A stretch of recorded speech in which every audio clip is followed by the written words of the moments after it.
नमस्कार दोस्तों, आज हम जयशंकर प्रसाद द्वारा रचित श्रद्धा मन का अध्ययन करेंगे। पाठ को आगे बढ़ाते हुए अगले पद का अध्ययन करते हैं। दुख की पिछली रजनी बीच विकसता सुख का नवल प्रभात, एक पर्दा यहाँ झीना नील छिपाए हैं जिसमें सुखगात। प्रस्तुत पद में श्रद्धा मन के हताश मन को प्रेरणा देती हैं।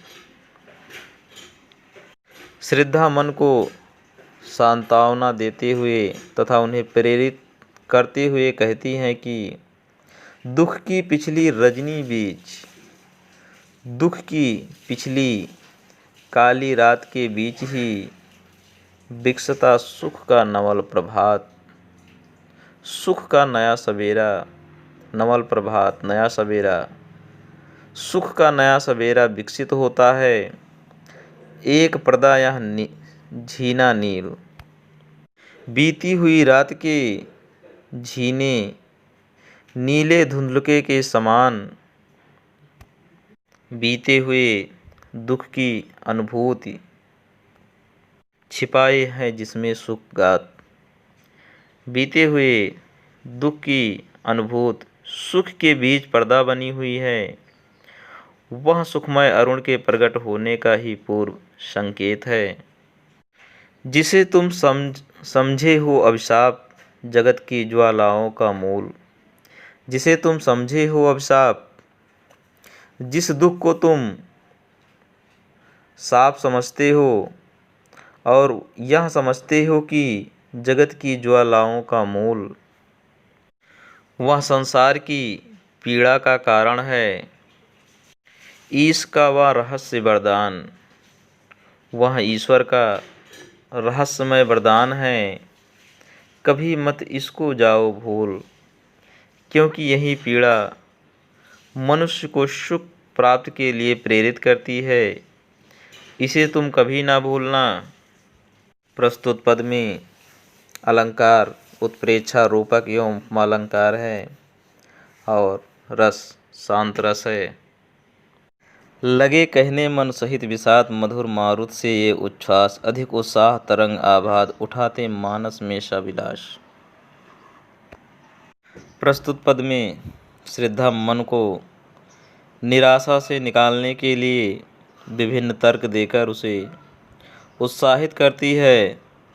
तब मन उसके कथन के प्रत्युत्तर में जो कुछ कहते हैं उसी का वर्णन इन पंक्तियों में किया गया है। श्रद्धा की बातें सुनकर मन दुख से भरकर उससे कहना आरंभ करते हैं कि लगे कहने मन सहित विषाद, मधुर मारुत से ये उच्छ्वास। तुमने तन मन को आह्लादित करने वाली शीतल मंद सुगंध वायु के समान आनंद प्रदान करने वाले उच्छ्वासों के द्वारा जो विलासपूर्ण बातें कही हैं, अधिक उत्साह तरंग आभाद, उठाते मानस में सविलास। अधिक उत्साह तरंग आभाद, वह निरंतर मन में उत्साह की अत्यधिक ऊंची तरंगें उमगाने वाली हैं। किंतु इस बात में कोई संदेह नहीं है कि किंतु जीवन कितना निरुपाय लिया है देख नहीं संदेश।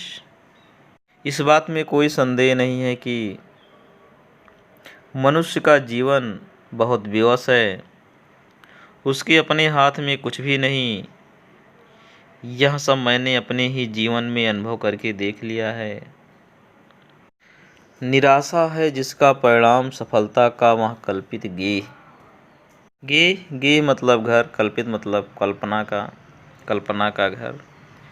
निराशा है जिसका परिणाम, और उसी अनुभव के द्वारा मैं इस निष्कर्ष पर पहुंचा हूं कि मनुष्य अपने जीवन में नित्य नई सफलताओं की कल्पना करता है। यह भी कह सकते हैं कि जीवन सफलता की कल्पनाओं का घर है, किंतु वास्तव में यदि विचार करके देखा जाए तो अंततः इस जीवन का परिणाम निराशाजनक ही होता है, क्योंकि मृत्यु अवश्यंभावी और अनिश्चित है तथा कोई भी मनुष्य साहस मृत्यु का वर्ण नहीं करना चाहता।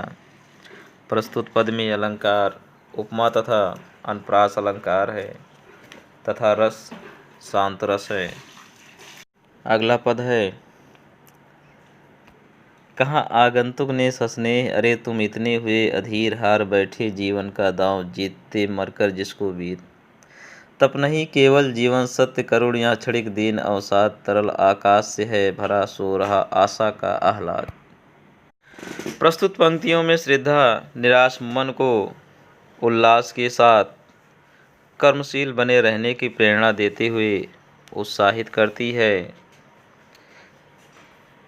कहा आगंतुक ने सस्नेह, अरे तुम इतने हुए अधीर।